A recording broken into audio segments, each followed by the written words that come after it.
ମାନେ ପାଇବେ ନାହିଁ ତାହେଲେ ସେମାନେ ଶିକ୍ଷିତ ହେବେ ନାହିଁ ଏବଂ ସଂଘର୍ଷ ମଧ୍ୟ କରିପାରିବେ ନାହିଁ। ସେମାନେ ଗୁଲାମ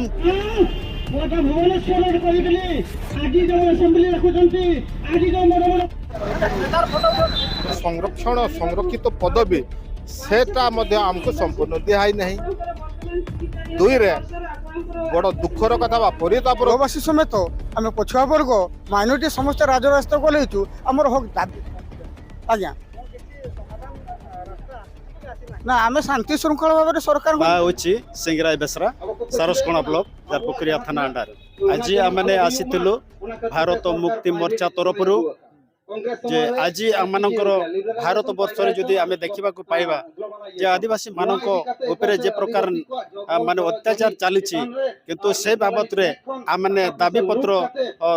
ଦେବା ପାଇଁ ଆମମାନଙ୍କର ହକ୍ ଅଧିକାର ଯେଉଁ ଆମମାନଙ୍କର ବାବା ସାହେବ ଆମ୍ବେଦକର ଦେଇଛନ୍ତି ତାହା ଆମେ ଯେପରି ପ୍ରତ୍ୟେକ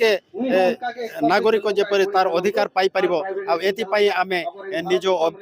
ଆମର ଦାବି ପତ୍ର ଦେବା ପାଇଁ ଆମେ କଲେକ୍ଟର ଅଫିସ ଗଲୁ। ଦାବି ପତ୍ର ରହିଥିଲା ଆମର ଯେ ପ୍ରକାର ଅତ୍ୟାଚାର ଚାଲିଛି ଆମର ଭାରତ ବର୍ଷରେ ବିଭିନ୍ନ ପ୍ରକାର ଧର୍ମ ଦେଖିବା ଆଜି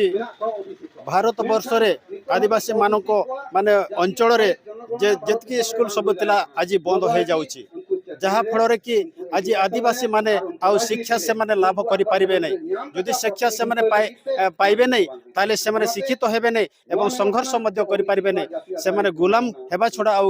ଅଲଗା କିଛି ସେମାନଙ୍କର ହେବ ନାହିଁ। ଆଉ ସେଥିପାଇଁ ଆଜି ଭାରତ ସରକାର ଆଜି ଆମମାନଙ୍କ ଦେଖିବା ଶିକ୍ଷା ବିଭାଗକୁ ଦୁର୍ବଳ କରିଦେଲେଣି, ମେରୁଦଣ୍ଡକୁ ଦୁର୍ବଳ କରିଦେଲେଣି। ସେ ଭାରତ ଆମର ଦେଖିବା ଯେ ସ୍କୁଲ ବିଲ୍ଡିଂ ଗୁଡ଼ା ଅଛି କିନ୍ତୁ ପାଠର ବିଲ୍ଡିଂ ନାହିଁ। ମାଷ୍ଟର କେବଳ ସେଠାରେ ଯଦି 10ଟା କ୍ଲାସ୍ କି 7ଟା କ୍ଲାସ୍ ଅଛି କେବଳ ଗୋଟେ ମାଷ୍ଟର ଥିବ ଆଉ ସେ ଗୋଟେ ମାଷ୍ଟର ପିଲାକୁ ନ ପଢ଼େଇକି ତାଙ୍କର କାଗଜ ପତ୍ର ସେମାନଙ୍କୁ ଲଗେଇ ଦେଉଛନ୍ତି। ଏ ପ୍ରକାର ମାନେ ଆଜି କି ପ୍ରକାର ମାନେ ଆଦିବାସୀ ମାନଙ୍କର କି ମୂଳ ନିବାସୀ ମାନଙ୍କର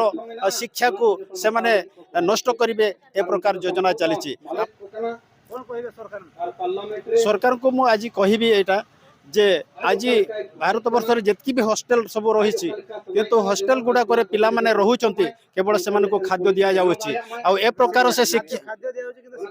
ଶିକ୍ଷା ଦିଆଯାଉ ନାହିଁ ଆଉ ସେମାନଙ୍କୁ ପାଠ ପଢ଼ା ଯାଉ ନାହିଁ। ଆଉ ସେଥିପାଇଁ ସେମାନେ ଆଜି ସରକାର ପିଲାମାନଙ୍କୁ ଆଦିବାସୀ ପିଲାମାନଙ୍କୁ ଟୋଟାଲ ସେମାନେ ଫେଲ୍ କରୁନାହାନ୍ତି ଯେ ତାର ପାଠ ହଉ ବା ନ ହଉ ସମସ୍ତଙ୍କୁ ପାସ୍ କରିଦେଉଛି ଯାହା ଫଳରେ କି ସେମାନେ କଲେଜ କରିବେ ତାଙ୍କର ଯେତିକି ସମୟ ସେମାନେ ଖଟିବାର ଶିକ୍ଷା ପାଇବାର ଅଛି ସେ ସମୟରେ ତାଙ୍କର ସେ ସମୟଟାକୁ ସେ ନଷ୍ଟ କରିଦେଉଛି ଯାହା ଫଳରେ କି ସେମାନେ ଆଉ ପାଠ ବିଷୟରେ ଆଉ ଚାକିରି ବି କରିପାରିବେ ନାହିଁ କାରଣ ଯୋଗ୍ୟତା ସେମାନଙ୍କର ନଥିବ। ଦାବି ତ 9 ଦଫା ଦାବି ସମ୍ବଳିତ ଦାବିପତ୍ର ପ୍ରଦାନ କରାଯାଇଛି। ୟା ଭିତରେ ଅଛି କିଛି ମାନେ ରାଜ୍ୟ ଇସ୍ୟୁ ଏବଂ ଜାତୀୟ ଇସ୍ୟୁ। ଆମର ଜାତୀୟ ଇସ୍ୟୁ ମଧ୍ୟରେ ରହୁଛି ବର୍ତ୍ତମାନ 2025 ମସିହାରେ ଯେଉଁ ୟୁଜିସି ରେଗୁଲେସନ ଆକ୍ଟ 2025 ପାସ୍ କରାଯାଇଥିଲା ଯେଉଁ କାନୁନରେ ବ୍ୟବସ୍ଥା ଥିଲା ଯେ ଯଦି ୟୁନିଭର୍ସିଟି ପରିସରରେ କିମ୍ବା କେନ୍ଦ୍ରୀୟ ବିଦ୍ୟାଳୟ ପରିସରରେ ଯଦି ST SC OBC SCBC ଏବଂ ମହିଳାମାନଙ୍କ ପ୍ରତି ଯଦି ନିର୍ଯାତନା କରାଯାଏ ସେମାନେ ଉତ୍ପୀଡ଼ନ ଶିକାର ହୁଅନ୍ତି ତାହେଲେ ସେମାନେ କଲେଜରେ ଯେଉଁ ଉତ୍ପୀଡ଼ନ କମିଟି ରହିଛି ତା ବିରୁଦ୍ଧରେ ସେମାନେ ସେଠି ଅଭିଯୋଗ କରିପାରିବେ ଏବଂ ସେ କମିଟି ଅଭିଯୋଗ କରିକି ସେହି ଲୋକଙ୍କୁ ଯେ ଅପରାଧୀ ତାକୁ ଦୃଢ଼ କାର୍ଯ୍ୟାନୁଷ୍ଠାନ ତାଙ୍କ ବିରୁଦ୍ଧରେ ଗ୍ରହଣ କରାଯିବ ଇଏ କାନୁନ କରାଯାଇଥିଲା। କିନ୍ତୁ ତାକୁ ଲାଗୁ କରାଇ ନ ଦେବା ପାଇଁ এই অর্থাৎ সাধারণ বর্গর ছাত্রছাত্রী মানে অর্থাৎ মনোবাদী লোক মানে লাগু করাই ন দেওয়া সেমানে টঙ্কা পয়সা ଦେଇକି বিভিন্ন জায়গায় সেমানে রালি বাহার কলে এবং লাস্টে সেমানে সুপ্রিম কোর্ট আদিবাসী লোক মানে ହିଁ ୟୁଜିସି କୁ ବିରୋଧ କରୁଥିଲେ। ଏମିତି ବି ଆମେ ଦେଖିଛୁ ଚିତ୍ର। যদি আদিবাসী লোকଙ୍କୁ ଆପଣ ମାନେ ଦେଖିଛନ୍ତି ବିରୋଧ କରିବାର ସେମାନେ ଜାଣି ନାହାନ୍ତି ଯେ ସେମାନେ ସେ ପଇସା ପତ୍ର ନେଇକି ସେମାନେ ଲୋକ ପଠେଇଛନ୍ତି ଅର୍ଥାତ୍ ସେଇ ଯେଉଁ ମନୋବାଦୀ ଲୋକ ଏମାନଙ୍କୁ ପଇସା ପତ୍ର ଦେଇକି ଆଣିକି ଏଠି ଠିଆ କରେଇକି ସେମାନେ ସବ୍ କରିଛନ୍ତି। ସେମାନେ ପ୍ରକୃତରେ ଜାଣି ନାହାନ୍ତି ସେ ୟୁଜିସି ରେଗୁଲେସନ କାନୁନ କ'ଣ। ଇଏ ହେଉଛି ଆମର ସୁରକ୍ଷା ପାଇଁ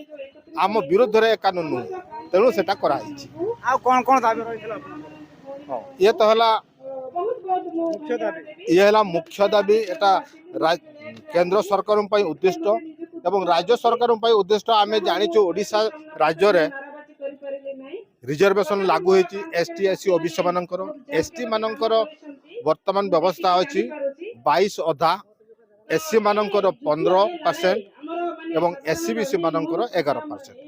ये है लेखा जोखा किंतु वास्तव में देखा गले एसटी मान को चाकरी क्षेत्र में वर्तमान जो डाटा बाहर मात्र 13% बाहर 12 ରୁ 13%, एससी मानकर 7 ରୁ 8% और एससी बीसी मानकर 6 ରୁ 7%। तेणु आमर जो उद्दिष्ट संरक्षण संरक्षित पदवी सेटा मध्य आमको संपूर्ण दिहाई नहीं। दुई रे बड़ दुखर कथा बा परितापर विषय लेखा है 22 अधा एसटी मान को दिया जीवो किंतु मेडिकल वैषयिक क्षेत्र रे जेटा medical technical laboratory technician B pharm MR यही भाया जो प्रोफेशनल चाकरी पाई से मानको माने ट्रेनिंग रे माने जमार किछि दिया हो नतला रिजर्वेशन जाओ आमे बहुत डिमांड कला परे जदियो से माने देले से माने अधा अधा देले 12% 8% दिया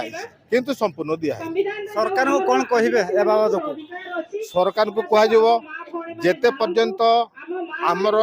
दाबी अर्थात आमर संवैधानिक व्यवस्था अनुसार जो सुविधा सुजोग हमको दवा कथा देई रहंते आमे एमिते आंदोलन माध्यम रे लेखा माध्यम रे सरकार को अवगत करिवु जदि हमको से अधिकार तथापि वंचित करन ताहले आगामी दिन में सरकार को रास्ता रे चले देबो आ सरकार कहले आमे स्थानीय सरकार को जेबा हमर लोक प्रतिनिधि से सरपंच होंतु पीएस मेंबर होंतु एमएलए होंतु एमपी होंतु से मान को मध्य एकता कहउची जदि से माने असेंबली रे पार्लियामेंट रे उपस्थापन न करिवे हमर हक अधिकार पाई ताले आमे समान को गाँ गंडा रे चले देबो ना जे कोनोसी मीटिंग रे जे कोनी जगह को से माने जिबे आमे समान को माने कला पतका देखेबो बा आमे गो बैक वाली स्लोगान दे कि सामने फेराई मो हूँ भवानी शंकर साहू पछुआ वर्ग ओबीसी मंचर साधारण संपादक ओडिशा। आज देखु सरकार जो डबल इंजिन सरकार जो प्रतिश्रुति देता निर्वाचन आगु आज आदिवासी नुहति मूलवासी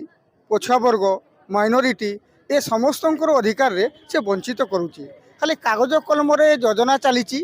योजना पर योजना योजना पर योजना कौन सी एपर्यंत कौन सी योजना कार्यकारी करें ना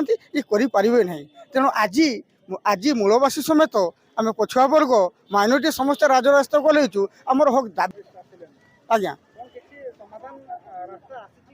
ना आम शांति श्रृंखला भाव में सरकार को जनाऊँ दे सारे हाँ दे सारे कि कौन किंतु कथारे कहती जे चेई शुई थी जी ना ताकू उठाइब किए जमी सजा आंगुल घी उठेनी जदि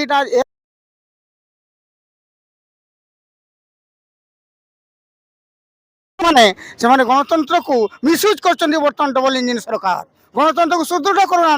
मूलवासी को सम्मान दौना मूलवासी आदिवासी ना जो बिल पास हो